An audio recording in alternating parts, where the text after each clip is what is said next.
ठंड में गांव और शहरी बहू की रोटियां। सभी खाना खा रहे हैं। बहू गर्मा गर्म रोटी परोस रही है। अरे मानना पड़ेगा बहू, खाना तो तुम काफी बढ़िया बनाती हो। कौन कहता है कि मटर पनीर के साथ पूरी ही अच्छी लगती है। अरे भाई, ठंड के मौसम में अगर इतनी गर्मा गर्म रोटियां हो तो उसके सामने पूरी कुछ भी नहीं है। हाँ भाभी, सच में खाना काफी अच्छा बना है। और सबसे ज्यादा ये गर्मा गर्म रोटियां। ठंड में कुछ मिले या ना मिले, लेकिन सब्जी के साथ जब गर्मा गर्म रोटी मिल जाती है ना, तो अलग ही मजा आता है।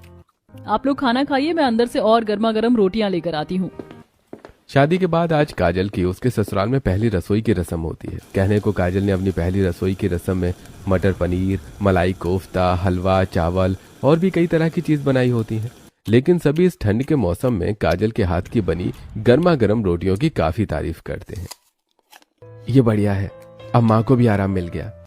वही तो, वरना पहले तुम लोगों के लिए किचन से गर्मा गर्म रोटी लाते लाते मेरी तो हालत खराब हो जाया करती थी। लेकिन मेरी बहू आ गई है ना, वो हम सबको गर्मा गर्म रोटी खिलाएगी। शादी के बाद लगातार कुछ दिनों तक काजल सुबह शाम के खाने में सभी के लिए कई तरह की सब्जियां और गर्मा गर्म रोटियां बनाती है। शुरुआत में तो सबकी तारीफों से काजल काफी खुश हो रही थी, लेकिन धीरे धीरे बढ़ती ठंड की वजह से काजल ज्यादा देर किचन में खड़ी नहीं रह पाती थी। सब्जी तो बन गई, लेकिन अभी आटा गूंथ कर रोटियां बनानी है। और इन लोगों को तो ऑफिस से आने में भी पूरे 2 घंटे हैं। अब क्या करूं? अगर एक बार मैं बिस्तर में चली गई तो फिर उठने का दिल नहीं करेगा। एक काम करती हूँ, रोटियां भी डालकर ही रख लेती हूँ। सब्जी बनाने के साथ साथ काजल आटा गूंथ कर सभी के लिए रोटियां डालकर रख देती है। 2 घंटे बाद जब सभी लोग ऑफिस से आते हैं, काजल सभी को सब्जी और 2 घंटे पहले बनाई हुई ठंडी रोटियां परोसती है। तो ये देखकर, अरे ये रोटियां तुमने कब बनाई थी? सारी की सारी ठंडी हो रखी हैं।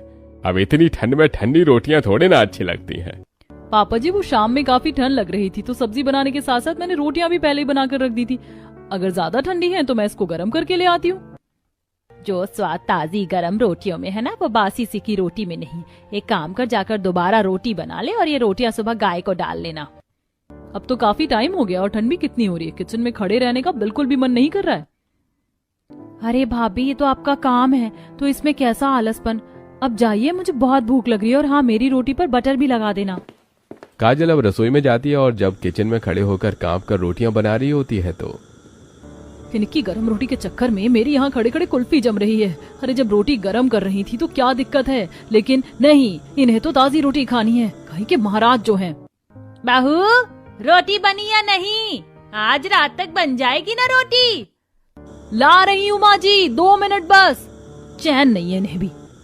काजल अब जल्दी जल्दी तवे पर गर्मा गर्म रोटियां सेकती है और एक एक करके सभी को रोटियां दे